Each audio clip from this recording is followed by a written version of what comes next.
Welcome to The Bitter Witness.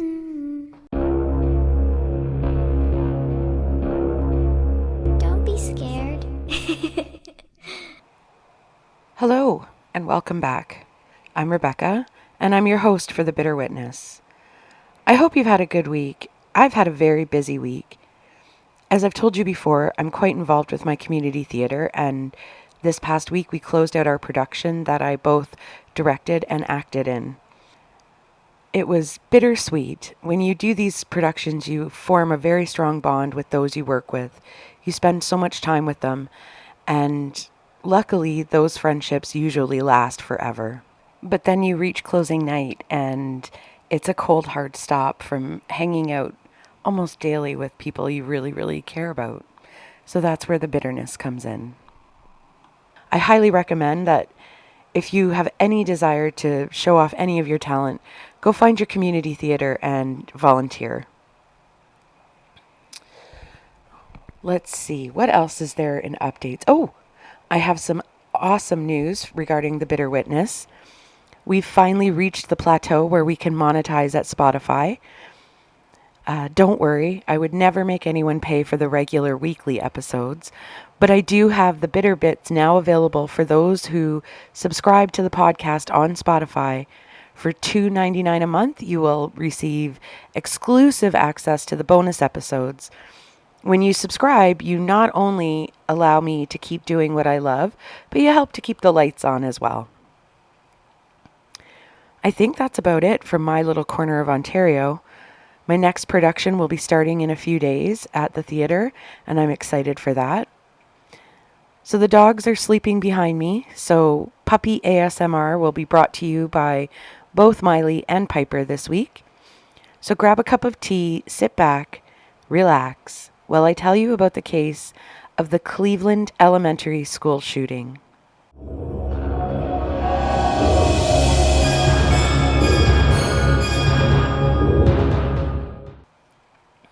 Trigger warning, this case involves murder, young gunshot victims, sexual abuse, drug use, suicide ideation, school shooting, and first-hand victim accounts.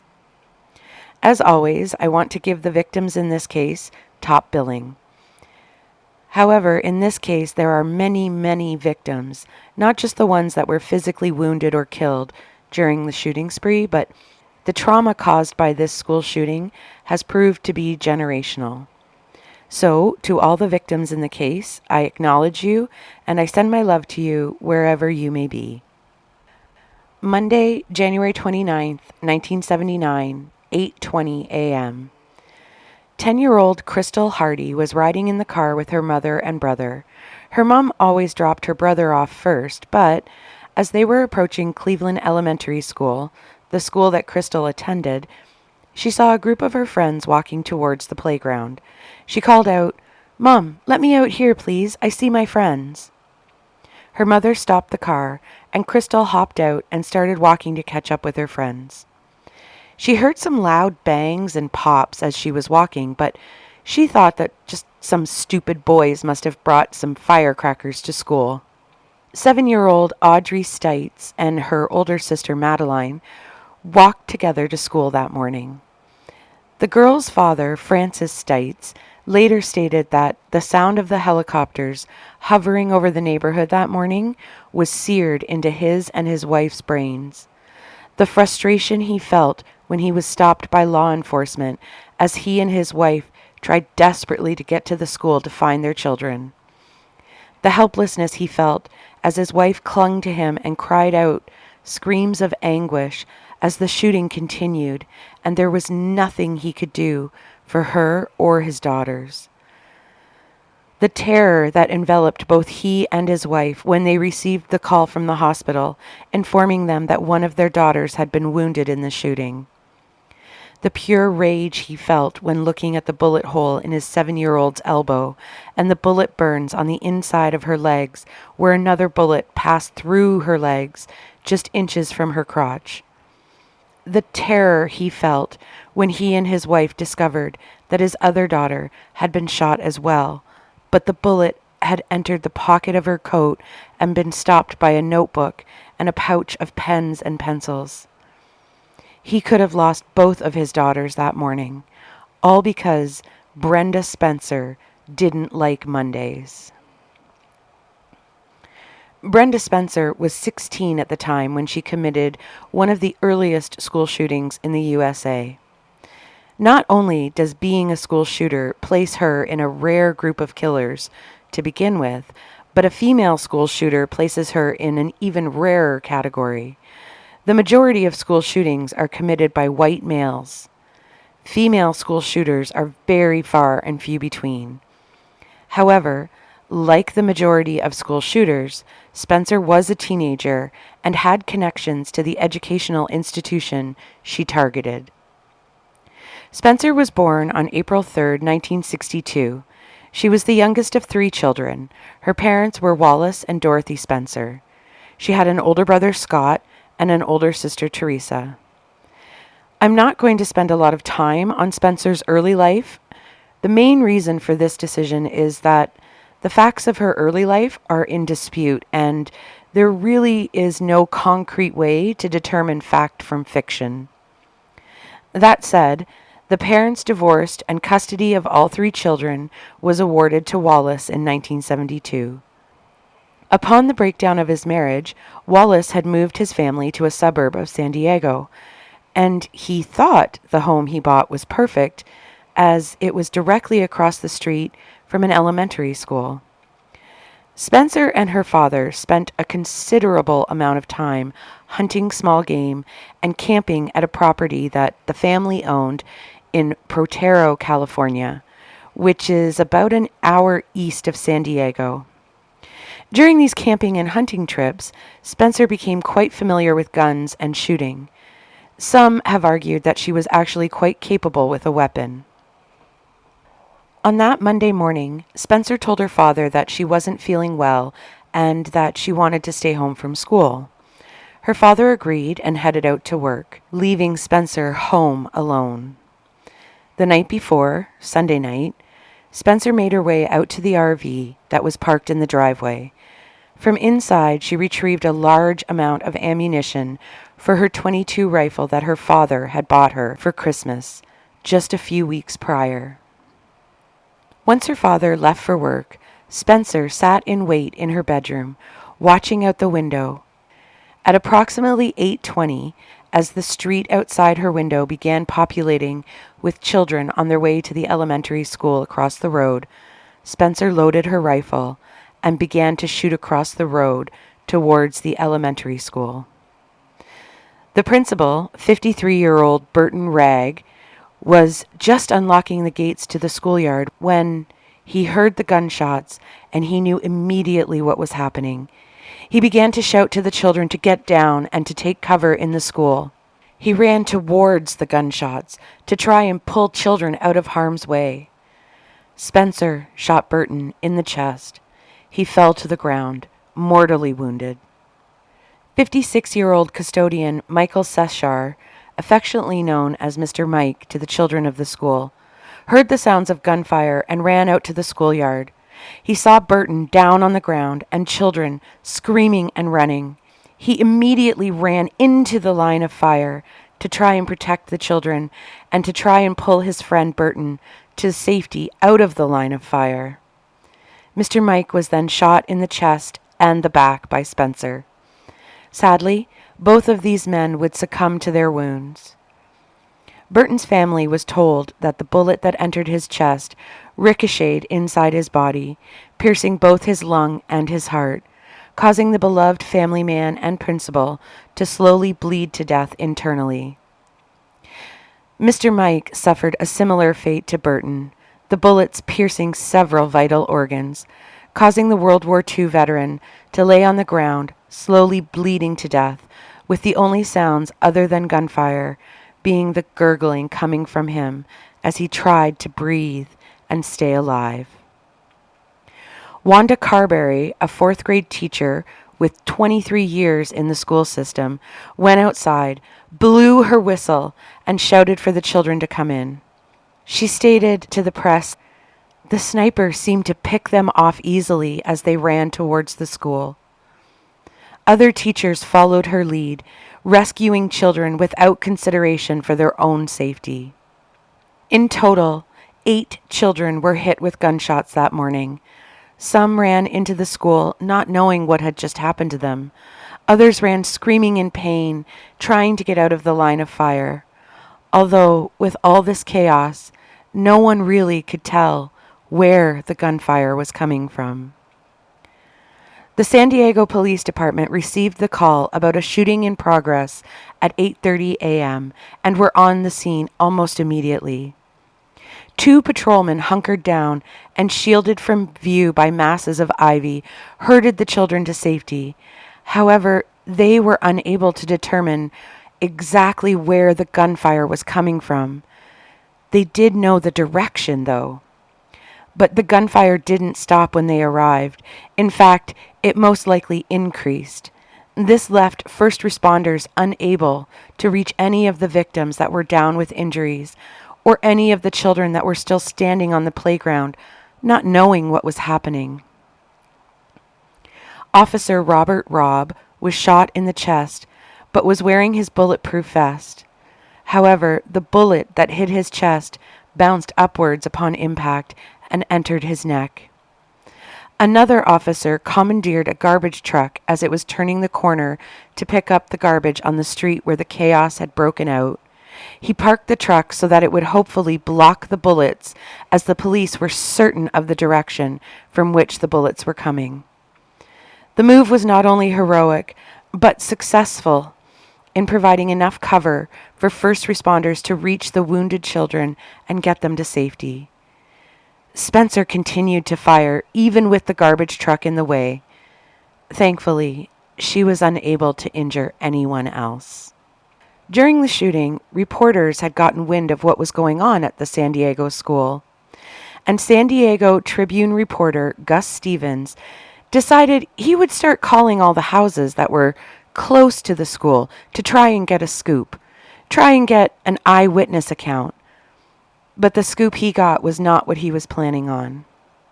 Stevens called the number of the house located directly across from the school, as he thought the homeowners would most likely have the best vantage point to see what was happening. The phone rang and Brenda Spencer answered. Stevens informed the girl on the phone who he was and that he wanted to ask her some questions about the shooting that was happening at the schoolyard across the road. Spencer answered, "Yes, I saw the whole thing." She told him that the shooter was a 16-year-old kid who lived at 6356 Lake Atlan Avenue. Stevens, puzzled, asked, "Isn't that your address?" "Sure," she said, giggling. "Who did you think it was?" And she hung up the phone.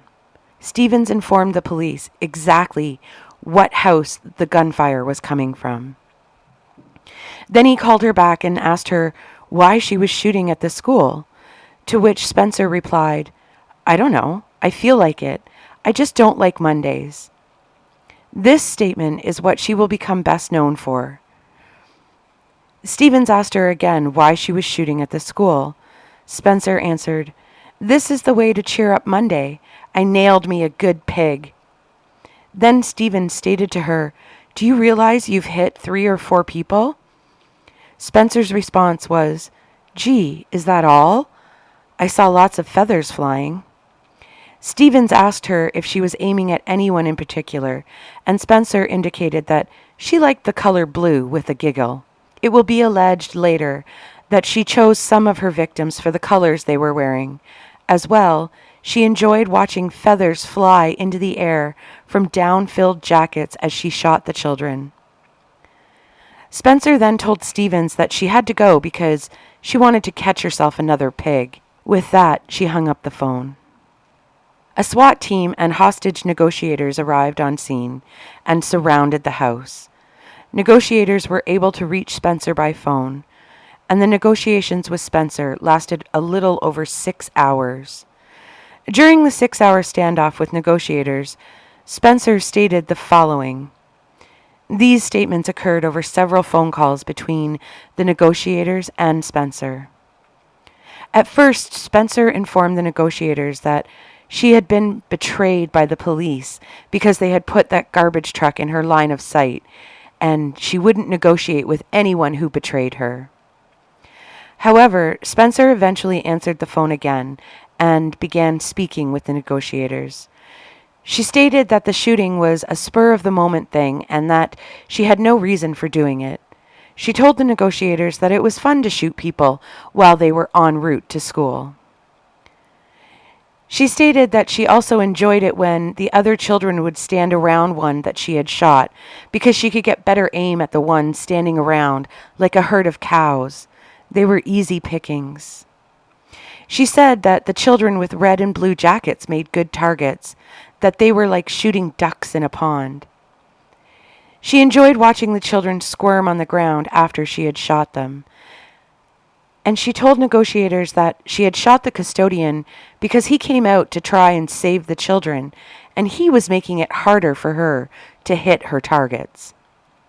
The standoff ended with a promise of Burger King for Spencer if she surrendered. A little past 3 p.m., Spencer opened the front door to her house, placed her rifle and ammunition on the ground, and was taken into custody. At the end of the school day, Burton Ragg and Mr. Mike had sacrificed their lives to save their beloved children. Miraculously, none of the children who had been shot lost their lives that day. As well, Officer Robb survived his injuries as well. The following are the victims of the Cleveland Elementary School shooting. Christy Buell, age 9, was shot in the abdomen, underwent surgery, and was kept in the hospital for some time. Mary Clark, aged 8, was shot in the abdomen, but she felt little pain from her wound and was too terrified and in shock to tell anyone about her abdomen wound for several hours. When the children were being moved to another building, the blood on her clothes was seen, and she was taken to the hospital, treated, and released. Monica Selvig, aged 9, was shot in the abdomen and buttocks. Also, she underwent surgery and was kept in the hospital for a period of time. She had been playing with her friend, Cam Miller, sliding on the frost on the grass when she was hit. She pulled herself along the ground, screaming for help. Her screams got the attention of a teacher who opened a door to the school and pulled Monica inside while bullets were breaking the glass in the door above their heads. Charles Cam Miller, aged 9, who was playing sliding on the frost on the grass with Monica, was shot in the shoulder. He lay on the floor of the auditorium for a long time bleeding. The doctors told him he was lucky because the bullet entered his shoulder and exited through his chest, so he didn't need surgery. He was kept in the hospital for a few days and released. Craig Verner, aged 8, was shot in the buttocks. He, like Cam, was kept in the hospital for a short stay and then released. Crystal Harvey, aged 10, who asked her mom to drop her off before her brother so she could walk with her friends, was shot in the hand. She was treated at the hospital and released. Julie Robles, aged 10, was shot in the elbow and at the waist.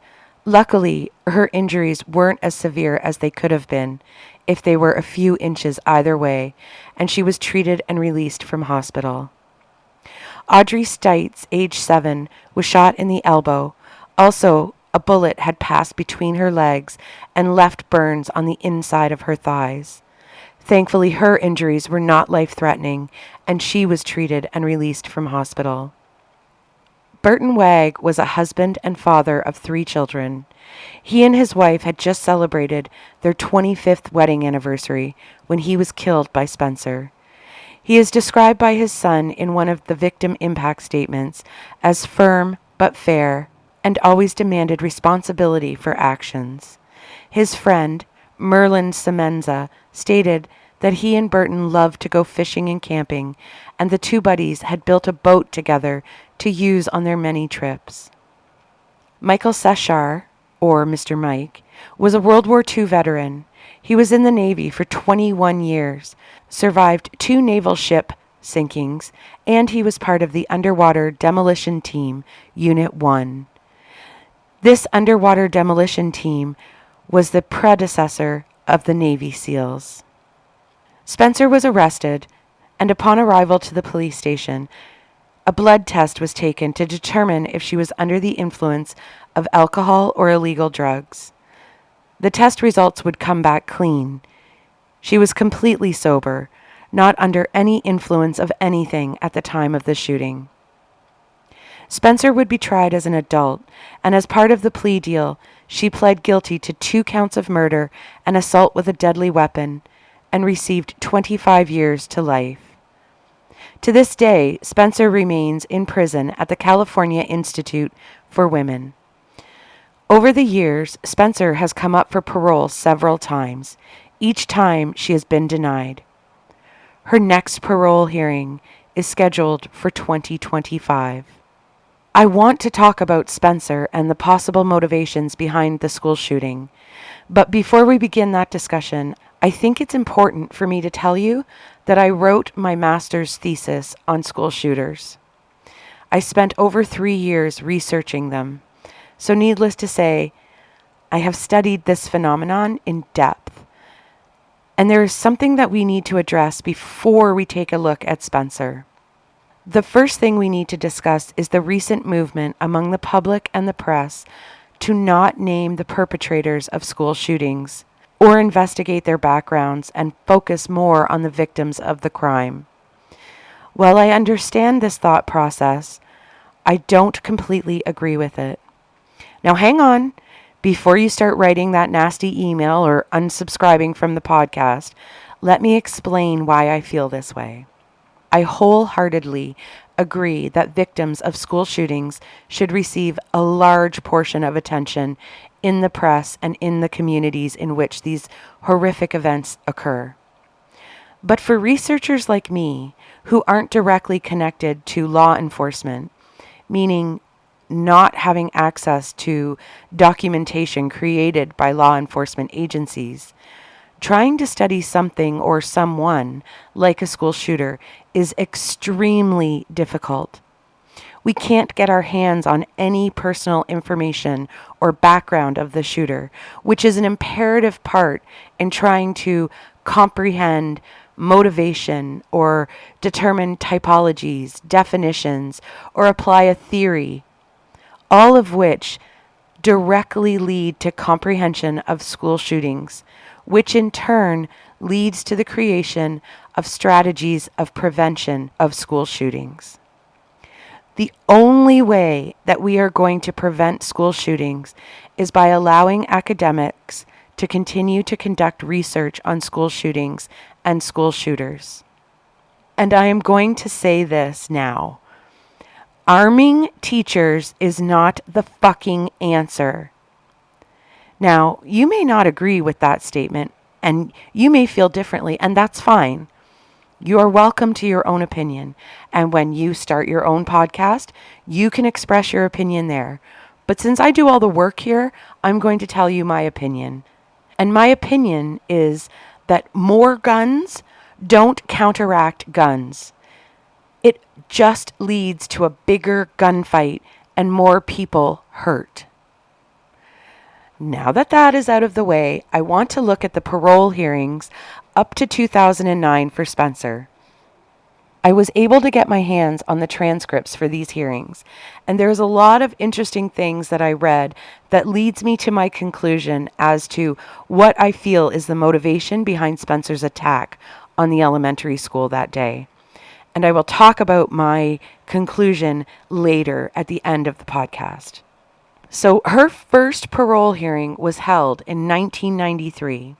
She waived her right to appear and was represented by her attorney. Because she didn't attend this hearing, the parole board was unable to actually ask her anything about her plans if she were to receive parole and be let out, or if she had any remorse for what she had done. Her attorney at this time in 1993 informed the parole board that the breakdown of her parents' marriage was the major contributing factor to Spencer's mental state on the day of the shooting, mainly depression. As well, he stated that her long-term drug and alcohol use also played a factor. Then he informed the board that she was actually trying to commit suicide by cop. She had decided that she was a failure because she had tried to kill herself several times prior to that day and had failed to do so every time. So suicide by cop is when a perpetrator deliberately antagonizes law enforcement officers in the hopes of having law enforcement officers shoot them. It happens quite often. This was the first time that they had ever claimed that that was what she was trying to do that day. Spencer had her attorney read a statement into the court record. It stated that she would be filing paperwork to challenge her conviction in short order after the parole hearing. In the letter, she stated that she lived with the unbearable pain of knowing that she took 2 lives and caused pain to many others. Quote, "No one can know just how hard that is to live with, but I'm not a murderer." Unquote. You know what? Get fucked, Spencer. It stated that she had been on a bender for several days prior to the days of the shooting, drinking straight alcohol, taking many different drugs, uppers, downers, and PCP. She stated that because of the illicit drugs in her system, she saw commandos coming up her front lawn and trying to kill her. So she started to fire at these hallucinations. And by doing this, she accidentally shot at the schoolyard. Quote, "I didn't know what I was doing," unquote. She then states that if someone under the influence of that many drugs and alcohol, that person wouldn't be able to form malice, which, according to Spencer, must be proven to convict someone of first-degree murder. That entire statement that he read, that her attorney read into the parole hearing record, completely contradicts itself. She didn't know what she was doing, but she was trying to do suicide by cop.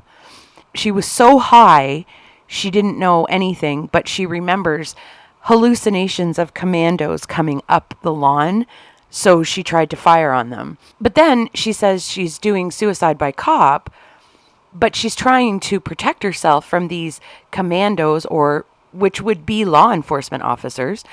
And so instead of letting them just shoot her, she tries to protect herself. Yeah, it smells kind of stinky there, Spencer. I think you're full of shit. The next part of her parole hearing statement just boils my blood. She goes on to state that since the shooting occurred, there have been many inconsistencies come to light regarding who actually fired the bullets that hit the children and killed Mr. Mike and Burton. She states that the SWAT team lied in court about how many bullets they fired that day and which direction they fired those bullets in. She literally states that the SWAT team lied in court about firing on her inside her house, and she's saying basically that the SWAT team shot the children. Are you fucking kidding me? This girl, oh my God. She is, whoa. Then she goes on to say that someone, and she doesn't say who, but someone has helped her to get her hands on a blood test that the prosecutor had performed on the vial of blood that they took from her that day. According to Spencer's statement, the first test that the prosecutors had done on her blood came back negative for alcohol and drugs. So the prosecutor, sent out the blood again to be tested to an independent lab. And Spencer says that that one came back showing that she had lethal levels of both alcohol and drugs in her system that day. She then states that the prosecutor and her own defense attorney covered up the second blood test results. I'm absolutely convinced that that's what they did. This 1993 parole hearing just, made my blood boil. And we're not done yet. Next, she claims that when she arrived at juvenile hall, she calls it juvenile hall. I'm not sure where they took her after she was arrested. But she claims that once she had gotten to wherever she was taken, she was given a large dose of, quote, powerful, mind-altering psychotropic drugs, which kept her completely stoned for the next 2 years, unquote. She states that she wasn't aware of anything that was happening in any of her court hearings. She states that when she was getting ready for this parole hearing, she was given all the documentation from the courts, and to her shock and utter dismay, when she opened the file, she found out for the very first time that she had agreed to a plea bargain. She said she had no recollection of that because of these psychotropic drugs that she was given. Basically, all of her claims are bullshit in this parole hearing. She's so full of it. She contradicts herself continually. But the thing is, the whole crux of this is, the thing about parole hearings is that a parole board is not there to retry a case for a prisoner. They don't care about all the issues that a prisoner has with everything that happened in court. The only thing that they care about is whether or not a prisoner has come to terms with the crime that they committed, and if they have genuine remorse, or if they will commit a crime again if they let the prisoner out. And how is this prisoner going to live within a community of people who aren't criminals? That's all they care about. They don't care if you think that the SWAT team shot the children on a schoolyard, and that they just don't care. They don't care about technicalities in the court. Their only concern is what you do when you get out, and if they believe you that you're going to be straight and narrow.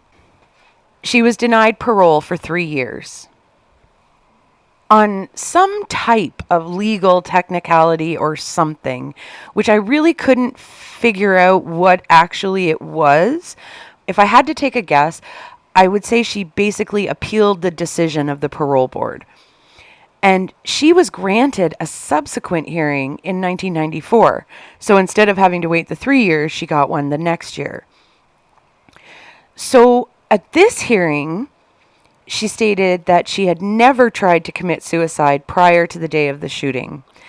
And then 2 questions after she makes that statement, she states that she had tried to kill herself before the day of the shooting, but had failed several times. She also stated in this one in 1994 that she had no recollection of the shooting at all this day. However, a few questions later, she stated that she saw the children on the schoolyard and she saw the police arrive. She also stated that she saw adults arriving with the children for school. If she doesn't remember anything about the day, but she remembers the kids on the schoolyard and the police showing up, okay, you're contradicting yourself, but whatever, let's keep going. She also informs the parole board at the 1994 hearing that she had been involved in some kind of bicycle accident the year before the shooting and was suffering from horrific migraines, and those migraines caused blackouts. And these were all a result of this head injury that she had received the year before. Just a side note on this head injury statement for Spencer. During that same time period, Dallas Cowboys quarterback Troy Aikman took a knee to the head during the 1993 season. It was a championship game, and it landed him in the hospital that night. He wasn't the only NFL player to suffer from head injuries. In fact, throughout 1993 and 1994, head injuries were making headlines around the world. And in 1994, the National Football League formed a committee on mild traumatic brain injury to study an alarming trend that was surfacing in their league. Players were retiring early because of what seemed to be concussion-related problems, including persistent headaches, vertigo, cognitive impairment, personality changes, fatigue, and difficulty performing ordinary daily activities. So this was when the world really came aware of head injuries and the after effects of concussions.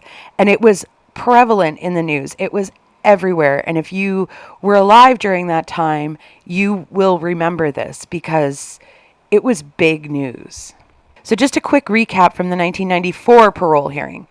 She says she's never tried to kill herself prior to the day of the shooting. Then, yes, she had tried to kill herself and failed numerous times. Then she says she has absolutely no recollection of the day of the shooting. She says that she had a blackout caused by a migraine from the head injury that she got. Then she says that she was just pointing the gun up in the air and shooting, but she managed to hit all of her targets in the schoolyard. She then says she remembers seeing the children out on the yard and people arriving and the police arriving. Then she tells them that she has a head injury and suffers from blackouts and migraines and that she probably blacked out for the day. Again, she was denied parole for a period of 3 years. So now we come to the 2001 parole hearing, and I'm just going to give you the highlights. So this is 2001. So now she states that she has no memories of the day of the shooting. That's her first statement.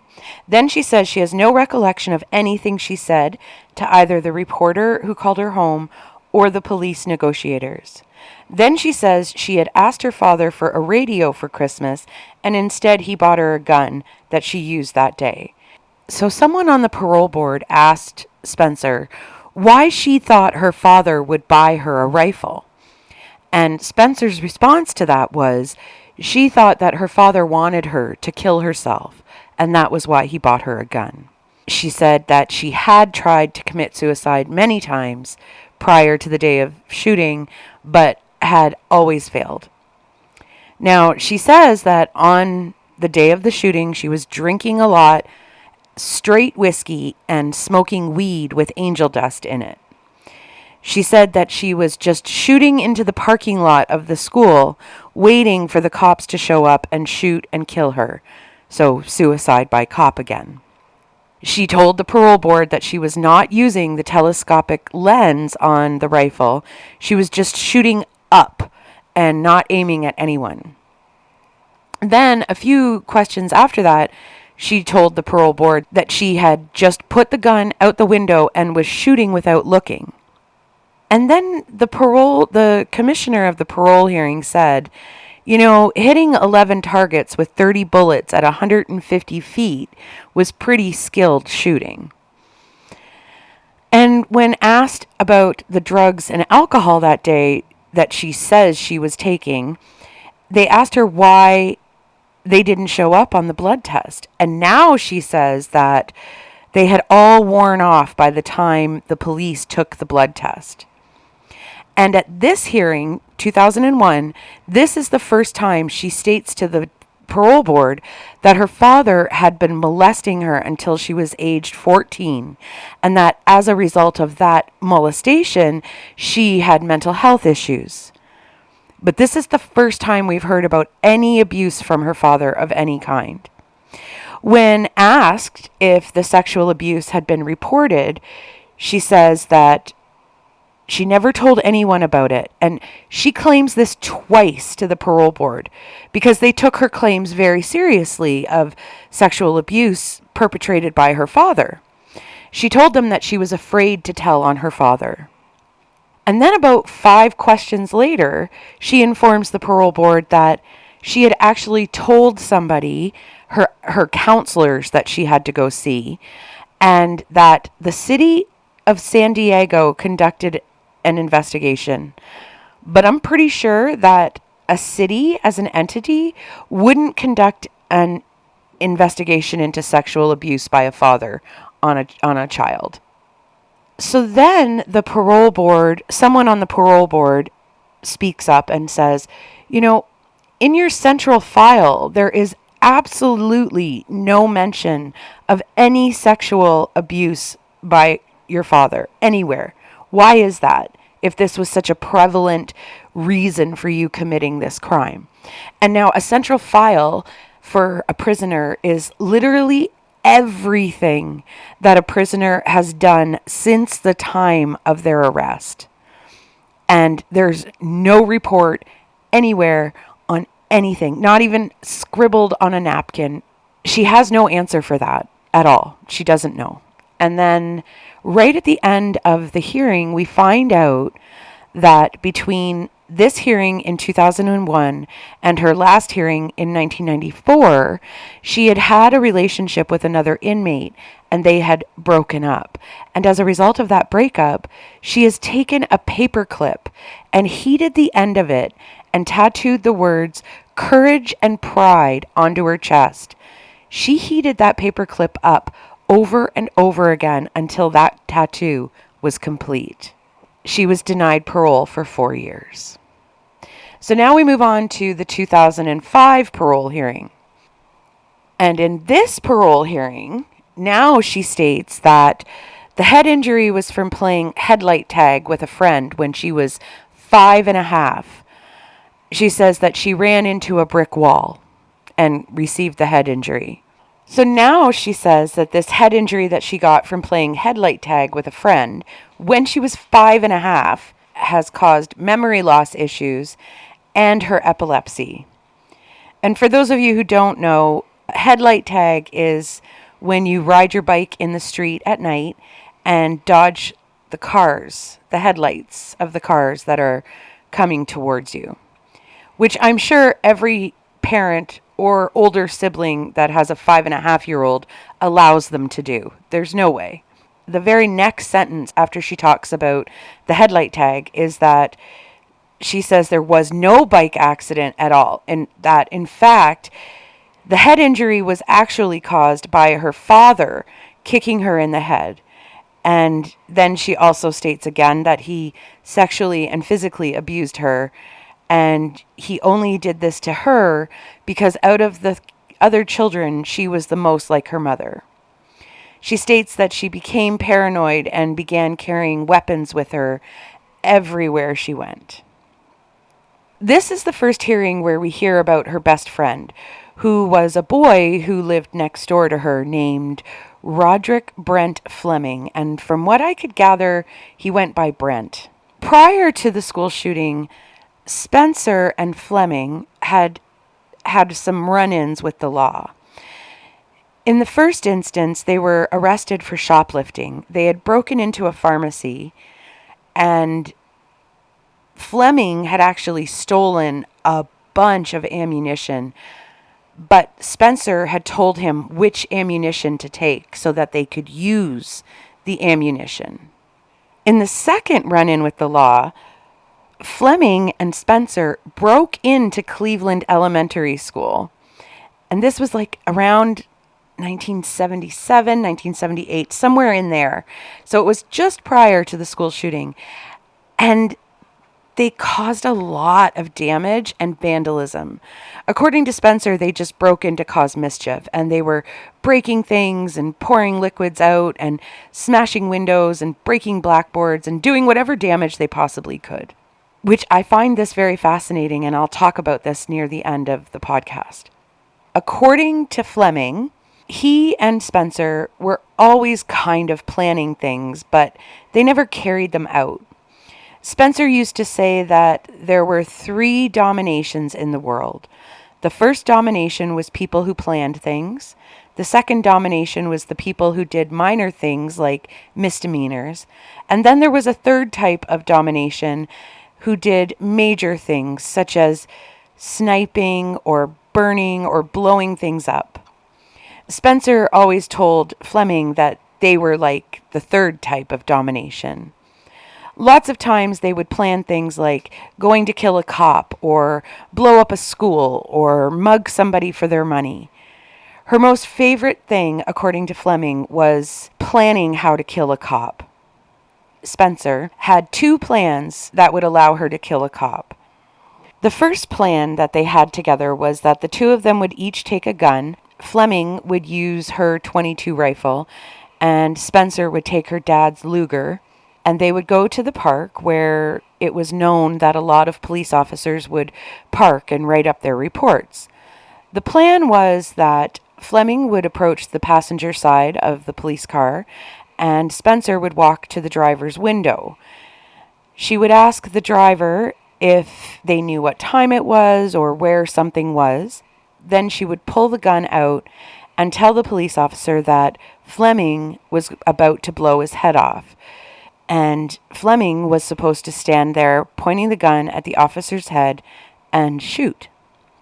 The second plan to kill a police officer, this is at their high school, I assume, was to egg the patrol car or break a window. They figured that the police officer would probably chase them into the bathroom. Spencer was going to plant an axe inside the boys' washroom, and when the police officer entered, she would hit him in the face with an axe. After Fleming's statement was read into the record, there was another report that was read about Fleming. According to Fleming, he made a statement to the police stating that the day before the attack, Spencer informed him that something real big was going to be happening the next day and that it would probably make it on the news. Spencer denied ever making comments to Fleming about anything big happening. And at this point in the hearing, she insisted, I didn't tell Fleming that I was going to do anything big and that it would be on the news. She stated to the parole board that he was the kind of kid that liked to get attention and liked to be the big man on campus. So I think that's why he said that. In 2005, she was again denied parole for 4 more years. At the 2009 parole hearing, she stated that the drugs she took that day made her feel numb, that she wasn't able to feel anything. She also states that the only thing she was concentrating on that day was getting the police there so that she could suicide by cop. She said that she knew if she fired at the school that the cops would come and shoot her, but she says that she wasn't shooting at any people. She was just shooting into the parking lot. She stated that she didn't remember aiming at anyone. She brings up the abuse again from her father, and now she claims that she and her father had slept in the same bed for a number of years. Then she brings up the physical abuse that she suffered at the hands of her father. And then she informed the parole board that her mother, brother, sister, and kids at school used to beat her up. Everybody physically abused her. She also informs the board that since she was a little child, she had to fend for herself, that no one in her family did anything for her, such as cooking, helping her with her hygiene, helping her with her schoolwork, nothing. She did everything by herself from when she was a little child. Of course, her family denies all of these allegations. Next, a psych evaluation is read at this hearing. And this evaluation states that Spencer lacks human emotion and has a callous lack of empathy towards others. She blames her depression and substance use for her actions that day. The psych evaluation also states that she now has diagnosed schizoaffective disorder, which is schizophrenia, but it is the more extreme type of schizophrenia where a person has multiple personalities and hallucinates voices. The psych evaluation also states that Spencer claimed in the interview that she would like to try and stop taking her psychiatric drugs within 10 years of her release. However, if she did stop taking her medications, she would have a great potential for violence within the community. As soon as this part is read, she states to the parole board, I've changed my mind about that. I didn't realize that if I stopped my meds, I might become violent. The psych evaluation concludes by placing her in the moderate risk category for violent recidivism, which means she's a moderate risk for committing violence if she was released. At this hearing, she was denied parole for 10 years. That's everything that I could find on Spencer and her claims as to why she committed this crime, this horrific school shooting. And at every single parole hearing, the police department of San Diego sent a letter asking the parole board to deny her parole. And there were many victims that made victim impact statements at each parole hearing. And some of them are what I used earlier to give you a synopsis of what happened that day. Let's get to my thoughts for this. The first thing that I want to talk about is something called leakage. And with many school shootings, actually, I would say the majority of school shooters, there has been leakage. Leakage was a term that was coined by Tina O'Toole, an FBI researcher who has dedicated a great part of her career researching school shootings and violence in schools. Leakage is when a potential shooter tells someone something about their plans to kill. In Spencer's case, she told her friend Fleming what she wanted to do. They actually had planned killing a police officer, and if he had just told someone this, perhaps this whole tragedy could have been stopped. But I don't think it was just Fleming who knew she was unstable and violent. I think there were potentially many more people who had suspicions or perhaps even knew what Spencer planned to do.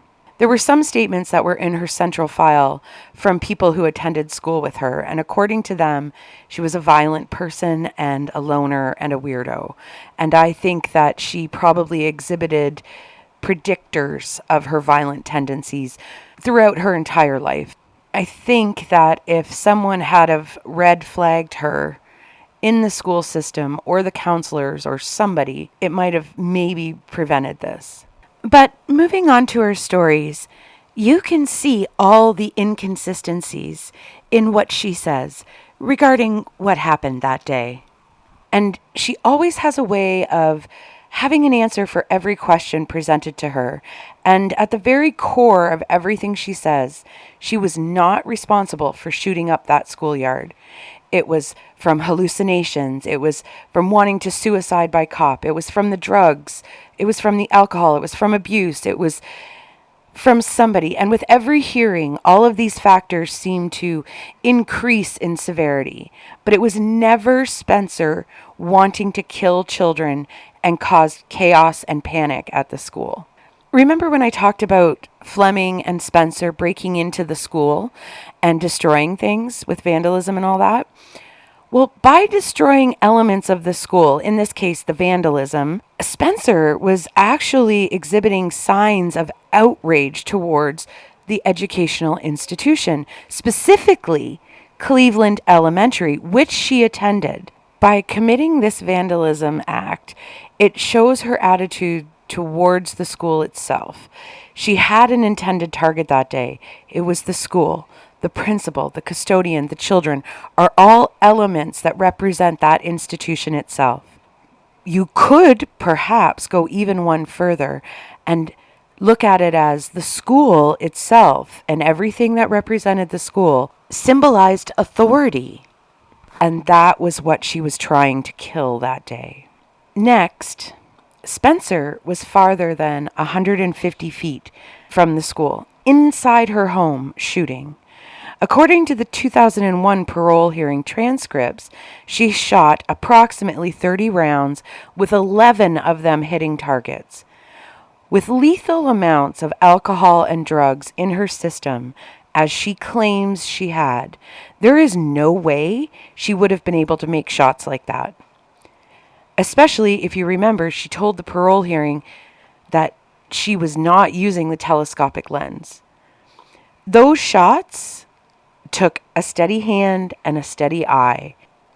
I know next to nothing about guns or shooting guns, but for someone to hit 11 moving targets out of 30 shots with a .22 rifle, I believe, and so do friends of mine that have experience with guns, because I've asked them, they know that the shooter had to have some significant experience with guns. And there's no way she had lethal amounts of alcohol.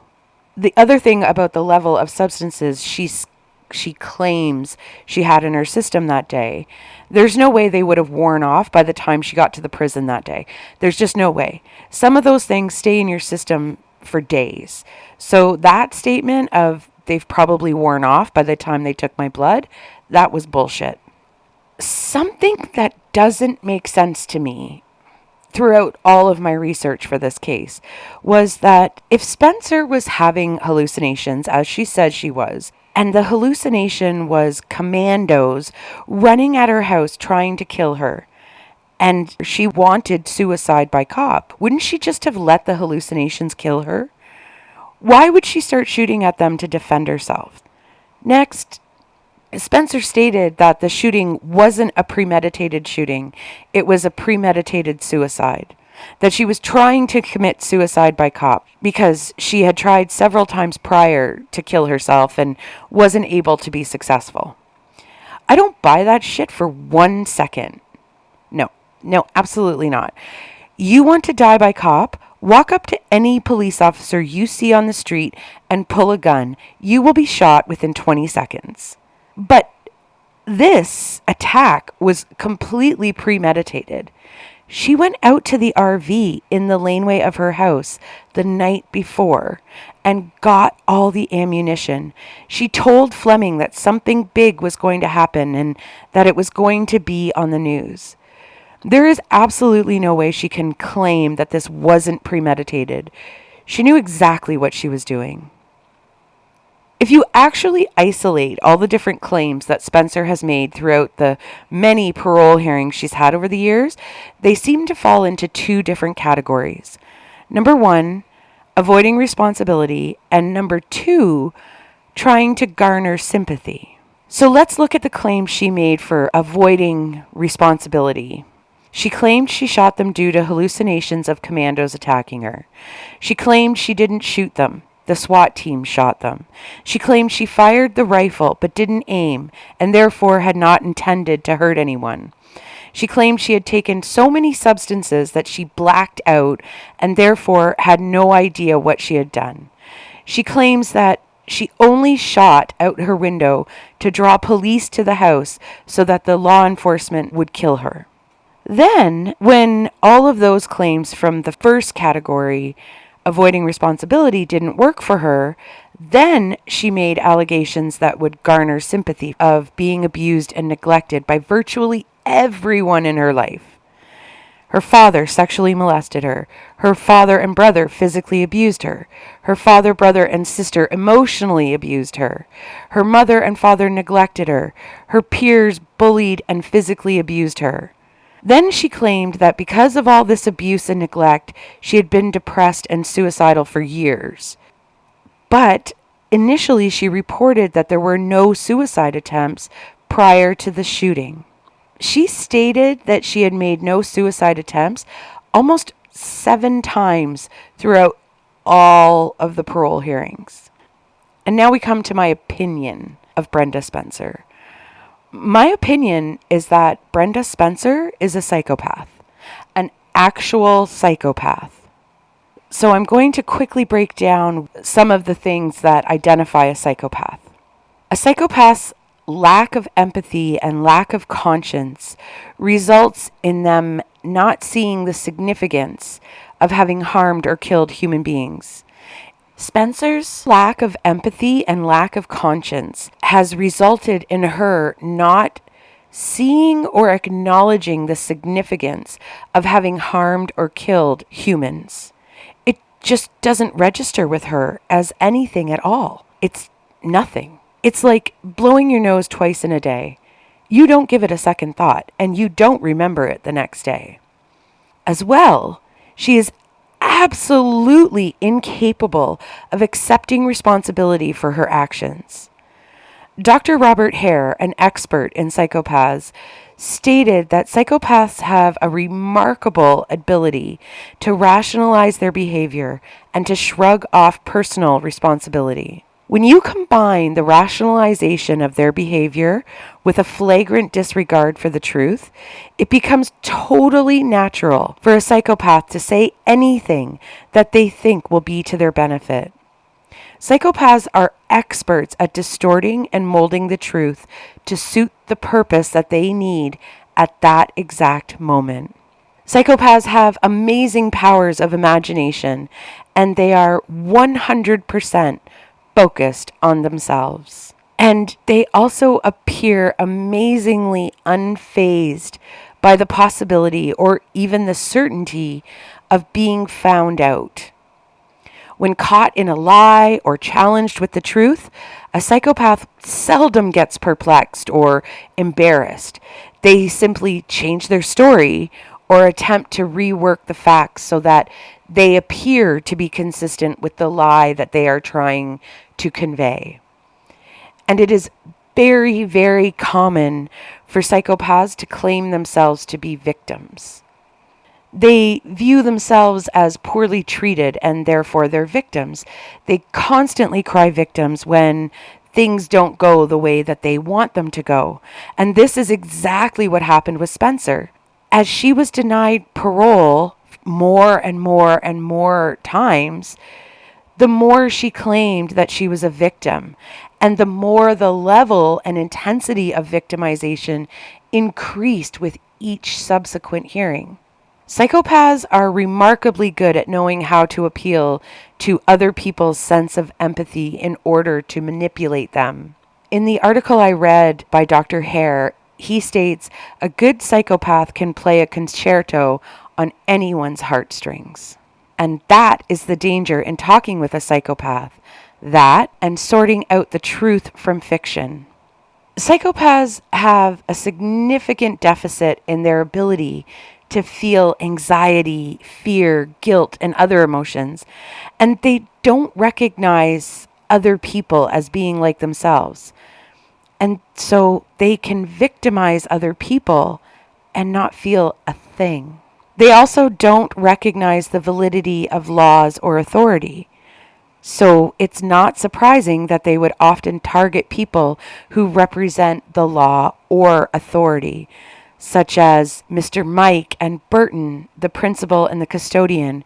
Both of those victims represented the school, the ultimate authority over children for a large portion of their lives. This was an exceptionally heinous, atrocious, callous, and calculated attack. Spencer is a psychopathic murderer, and there is no blame to lay anywhere else other than on herself. She was a miserable teenager and wanted to spread that misery, and in her evil and deluded way, she decided that it would be fun to kill children and police officers. She has been kept in prison since 1979 because she is incapable of having remorse or accepting responsibility for what she did that January morning. And personally, I hope they keep her in there until her last breath. Because without the heroic actions of Burton Ragg and Mr. Mike, who gave their lives to save the children of Cleveland Elementary School, and the police officers who blocked her line of sight with the garbage truck, and the teachers who tried to save as many children as they could by getting them inside the school, all without regard for their own safety or life, there would have been, I believe, many more injured and dead children as a result of Brenda Spencer.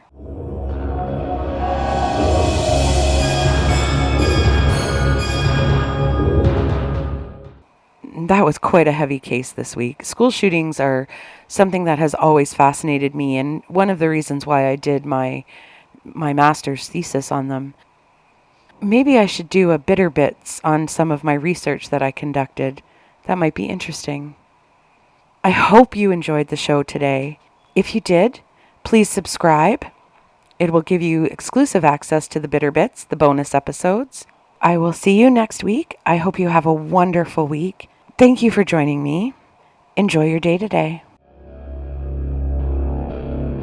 This has been a Bitter Witness production.